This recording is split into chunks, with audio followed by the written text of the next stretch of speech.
Ierasts, ka veikali svin atklāšanas svētkus, taču Zvaigznes grāmatnīcā Daugavpilī nolēma rīkoties citādāk un 3 mēnešus pēc atklāšanas nosvinēt palikšanas svētkus. Pārbaudas laiks gan darbiniekiem, gan arī daugavpiliešiem kā pircējiem ir beidzies, un jaunā izkārtne liecina, ka grāmatas te mājos arī turpmāk. Vairāk nāk pie mums jau pastāvīgie pircēji, mēs jau, teiksim, klientus pazīstam pēc sajām.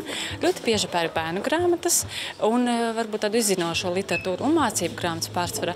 Romāni varbūt retāk aiziet, bet ja ir atlaides, tā kā mums ir bieži akcijas, tad arī pērk romānus. Tā kā Daugavpilī dzīvo daudz krievuvalodīgo lasītāju, tad plauktos sagūlušas arī grāmatas krievu valodā.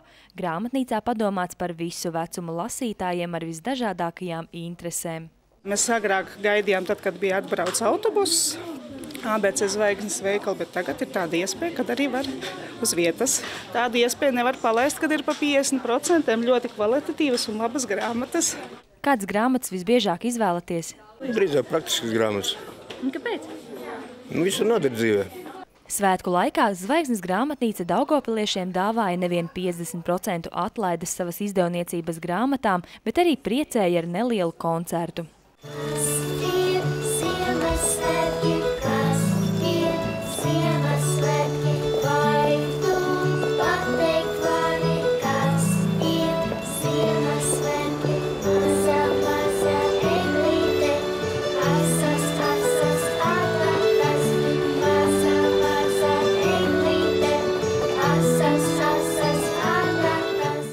Pēc labi padarīta darba mazie dziedātāji varēja izvēlēties sev kādu krāsainu grāmatu. Mēs tikko nodziedājām koncertiņu šeit, un tāpēc mums tagad mīļi skatāmies par šo skaisto grāmatnīcu, vislabākās grāmatiņas. Un mums likās, ka šīs mums patīk vislabāk. Mazā teicamnieka enciklopēdija. Jā, bērni?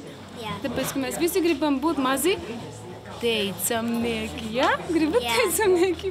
Izdevēji cer, ka Ziemassvētku vecīša dāvanu maisi būs pildīti ar grāmatām. Tad, kad mēs pērkam visādus ārzemniekus un dāvinam, naudiņa aiziet prom no Latvijas. Bet tad, kad nopērk mūsu grāmatiņu, mūsu darbinieki savukārt var nopirkt jūsu maizīti. un tā mēs viens otru barojam. Un tā mums ir kopā iespēja šeit dzīvot un strādāt. Un mēs tik tiešām gribam dzīvot un strādāt Latvijā. Grāmata pārdzīvojusi gan radio, gan televīziju, gan internetu, un vēl joprojām tiek uzskatīta par vienu no vērtīgākajām dāvanām. Galvenais, lai cilvēkiem ieraugot grāmatu krāsainos vākus, roka pati celtos tās atvērt un izlasīt, nevis noglabāt grāmatu plauktā.